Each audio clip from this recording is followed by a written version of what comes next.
in the morning. Lord, you hear my voice. In the morning, I lay my requests before you and wait expectantly. Welcome to Blessed Morning.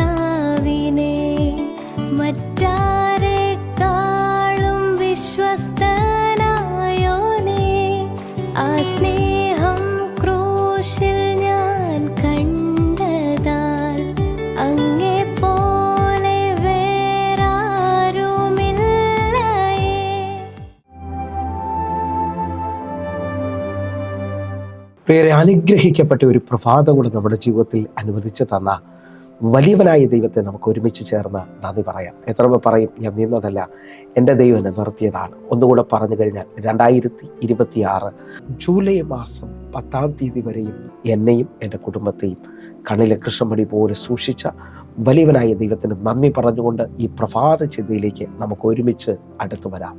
ദൈവമേ, ഇന്നു തന്നെ എൻ്റെ കാര്യം സാധിപ്പിക്കണമേ. പ്രിയരെ, പ്രാരംഭ വാക്യത്തിലേക്ക് ഉൽപ്പത്തി പുസ്തകം 24-ാം അധ്യായം അതിൻ്റെ 12-ാമത്തെ വാക്യം. എൻ്റെ യജമാനായ അബ്രഹാമിൻ്റെ ദൈവമായ യഹോവേ, എൻ്റെ യജമാനായ അബ്രഹാമിനോട് കരുണ ചെയ്ത് ഇന്ന് തന്നെ കാര്യം സാധിപ്പിക്കണമേ. പ്രിയരെ, ഈ പ്രഭാതത്തിൽ ദൈവം നമ്മുടെ ഇടപെട്ട അനുഗ്രഹിക്കപ്പെട്ട വചനത്തിനായി നമുക്ക് ഒരുമിച്ച് ദൈവത്തിന് നന്ദി പറയാം. ഈ പ്രഭാതത്തിൽ ഞാനും നിങ്ങളും ഒരുമിച്ച് ചിന്തിക്കുന്നത്, യഹോവേ, ഇന്ന് തന്നെ എൻ്റെ കാര്യം സാധിപ്പിക്കണമേ എന്നുള്ളതാണ്.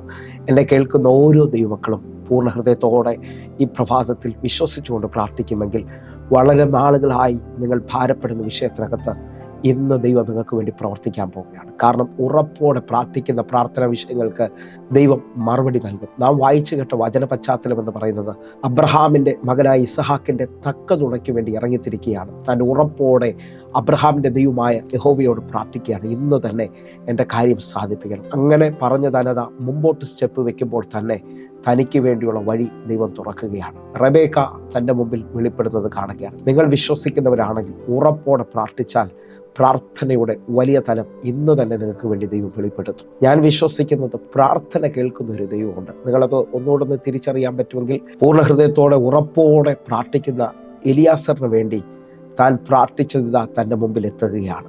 നമുക്കൊരുമിച്ച് ഉൽപ്പത്തി പുസ്തകം 24-ാം അധ്യായം അതിൻ്റെ 15-16 വാക്യങ്ങൾ വായിക്കാം. അവൻ പറഞ്ഞു തീരും മുമ്പേ അബ്രഹാമിൻ്റെ സഹോദരനായ നാഹോരിൻ്റെ ഭാര്യ മിൽക്കയുടെ മകൻ ബെതുവേലിൻ്റെ മകൾ റെബേക്ക തോളിൽ പാത്രവുമായി വന്നു. 16-ാമത്തെ വാക്യം. ബാല അതിസുന്ദരിയും പുരുഷൻ തൊടാത്ത കന്യകയും ആയിരുന്നു. അവൾ കിണറ്റിൽ ഇറങ്ങി പാത്രം നിറച്ച് കയറി വന്നു. നിങ്ങൾ ശ്രദ്ധിച്ചു നോക്കിയാൽ നാം വായിച്ചു കേട്ട വാക്യത്തിനകത്ത് എലിയാസർ ഉറപ്പോടെ പ്രാർത്ഥിച്ചു കഴിയുന്നതോടെ ഇതാ അവൻ്റെ മുമ്പിൽ പ്രാർത്ഥനയോടെ മറുപടി വരികയാണ്. നിങ്ങൾ വിശ്വസിക്കാൻ പറ്റുമെങ്കിൽ പുതിയ നിയമത്തിൽ നമുക്കൊന്ന് കാണാം. സഭ ശ്രദ്ധയോടെ പ്രാർത്ഥിക്കുകയാണ്.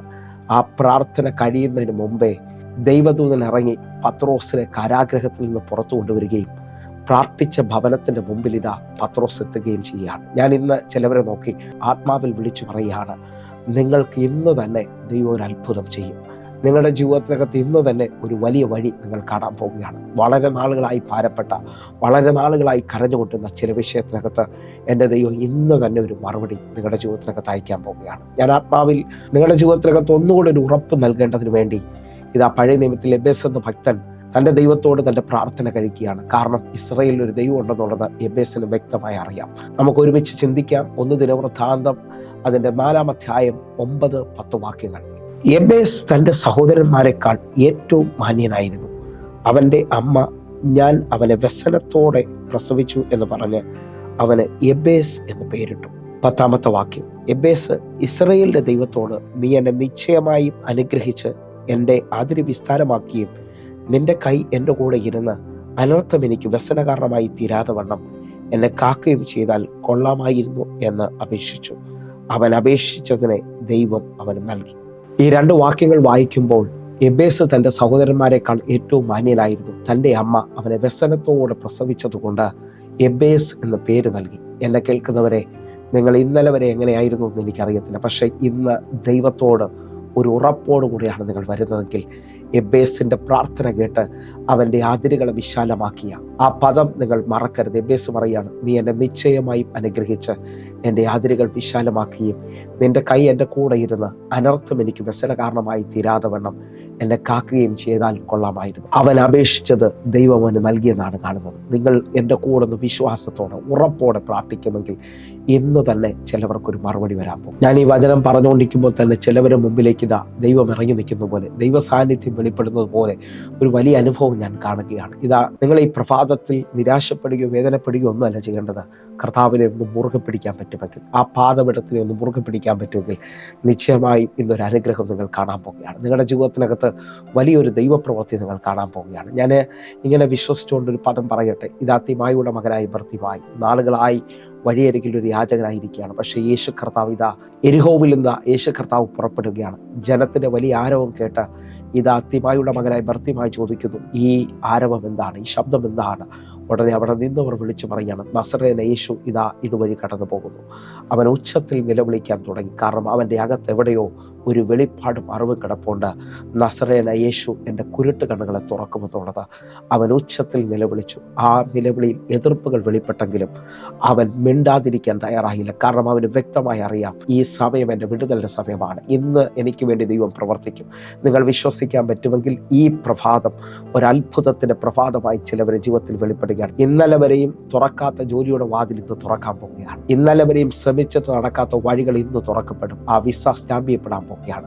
ആ കുടുംബ വിഷയം അവസാനിക്കാൻ പോവുകയാണ്. ഇന്ന് നിങ്ങളുടെ ജീവിതത്തിനകത്ത് ദൈവം ഒരു സന്തോഷ വാർത്ത അയക്കാൻ പോകുന്നു. എൻ്റെ കൂടെ വിശ്വസിക്കാൻ പറ്റുമെങ്കിൽ അവൻ്റെ നിലവിളിയുടെ ശബ്ദം ഉയർന്നതോടെ യേശു കർത്താവ് അവന് വേണ്ടി നിൽക്കുകയാണ്. നിങ്ങൾ വിശ്വസിച്ച് എത്ര വർഷമായി നിങ്ങൾ പരാജിതനാണോ അല്ലെങ്കിൽ വിഷമത്തിലാണോ നിരാശയിലാണോ എന്ന് എനിക്കറിയത്തില്ല. പക്ഷേ ഇന്നൊന്ന് ഉണർന്നാട്ടെ.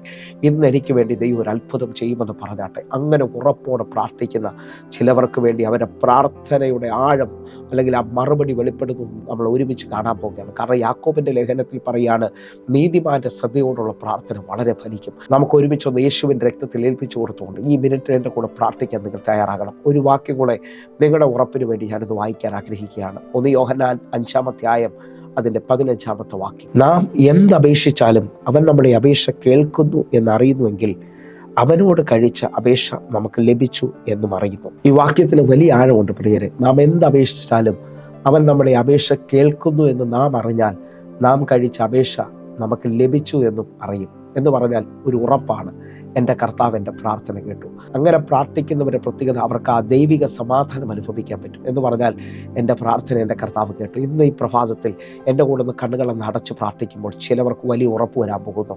നാളുകളിൽ നിന്ന് ആ എതിരുകൾ മാറാൻ പോവുകയാണ്. നാളുകൾ ആ സൈൻ ചെയ്യാത്ത പേപ്പർ നിനക്ക് അനുകൂലമാകാൻ പോകുന്നു. ഇന്ന് ആ ഗവൺമെൻറ്റിൽ നിന്ന് ആ പേപ്പർ നിനക്ക് വേണ്ടി റിലീസാകാൻ പോവുകയാണ്. ഞാൻ ഇങ്ങനെ വിശ്വസിക്കുന്നു, ഇതൊരു അത്ഭുതത്തിൻ്റെ ദിവസമായിരിക്കും. പലവരും ഇന്ന് തന്നെ സന്തോഷ വാർത്തകൾ കാണുകയും വിളിക്കുകയും ചെയ്യാൻ പോവുകയാണ്. എൻ്റെ കൂടെ ഒരു ഉണർവിനായി ഇപ്പോൾ ഞാൻ വിശ്വസിക്കുന്നു, നിങ്ങൾ ഈ കേൾക്കുന്ന സമയം ഉറപ്പോടെ പ്രാർത്ഥിക്കണം.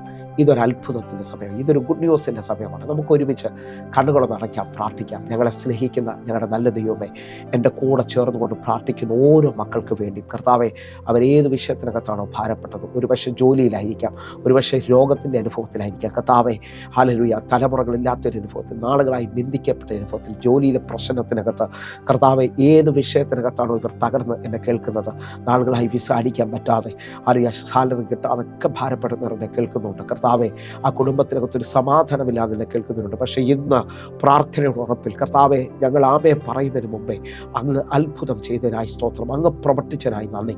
ഇതൊരു വിടുതലിൻ്റെ പ്രഭാതമാകുന്നതിനായി നന്ദി. കർത്താവെ, ഇന്നലകളിൽ നിരാശപ്പെട്ട, ആരും സഹായിക്കാനില്ലെന്ന് പറഞ്ഞ ചിലവർക്ക് വേണ്ടി ഇന്ന് കർത്താവ് കരം നീട്ടുകയാണ്. 38 വർഷമായ കുളക്കടയിൽ കിടക്കുന്നവൻ്റെ അടുക്കലേക്ക് പലവരെയും മറികടന്നുകൊണ്ട് യേശു വന്ന് വാക്കുകൾ കൊണ്ട് അവൻ എഴുന്നേൽപ്പിക്കുന്നത് പോലെ കർത്താവെ, അങ്ങയുടെ ശബ്ദം ഇന്ന് അനേകരെ എഴുന്നേൽപ്പിച്ചതിനായി നന്ദി. അനേകരുടെ കണ്ണുനീര് തുടച്ചതിനായി നന്ദി. ഇതൊരു അത്ഭുതമാക്കിയതിനായി നന്ദി. യേശുവിൻ നാമത്തിൽ ഇന്ന് തന്നെ പ്രാർത്ഥനയുടെ മറുപടി തന്നതിനായി സ്തോത്രം. എനിക്ക് വേണ്ടി ഒരു അത്ഭുതം അങ്ങ് ചെയ്തതിനായി നന്ദി. യേശുവിൻ നാമത്തിൽ പ്രാർത്ഥിക്കുന്നു, കേൾക്കണം പിതാവേ. ആമേൻ, ആമേൻ. പ്രിയരെ, പ്രഭാത സന്ദേശം നിങ്ങൾക്ക് അനുഗ്രഹമായി ഞാൻ വിശ്വസിക്കുകയാണ്. വേഗത്തിൽ തന്നെ നമ്മുടെ യൂട്യൂബ് ചാനൽ സബ്സ്ക്രൈബ് ചെയ്യുകയും അതേപോലെ തന്നെ ഫേസ്ബുക്കിലേക്ക് നിങ്ങൾ ജോയിൻ ചെയ്യുകയും ചെയ്യണമെന്ന് ഓർപ്പിക്കുന്നു. ഈ മെസ്സേജ് നിങ്ങൾക്ക് അനുഗ്രഹമാകുകയാണെങ്കിൽ നിങ്ങളുടെ ഒരു സുഹൃത്തിനും കൂടെ, നിങ്ങൾക്കറിയാവുന്ന ഒരു വ്യക്തിക്കും കൂടെ ഈ ലിങ്കുകൾ ഷെയർ ചെയ്യണം. അങ്ങനെ ഈ മിനിസ്ട്രിക്ക് നിങ്ങളൊരു അനുഗ്രഹമാകും. ഇപ്പോൾ തന്നെ വിളിക്കാനും പ്രാർത്ഥിക്കാനും ഒക്കെ ചെയ്യുന്നുണ്ടെങ്കിൽ വിളിച്ചാട്ടെ. ഇത് നിങ്ങളുടെ അത്ഭുതത്തിൻ്റെ സമയമാണ്. കാരണം ഞാൻ വിശ്വസിക്കുന്ന അവൻ്റെ ശബ്ദം ഒഴിഞ്ഞ പടകനെ നിറയ്ക്കുന്നതാണ്. ഇത് ആ ദൈവശബ്ദം നിങ്ങൾക്ക് വേണ്ടി വെളിപ്പെട്ടിട്ടുണ്ട്. കർത്താവ് നിങ്ങളെ അധികത്തിൽ മാനിക്കട്ടെ. God bless you. ആമേൻ.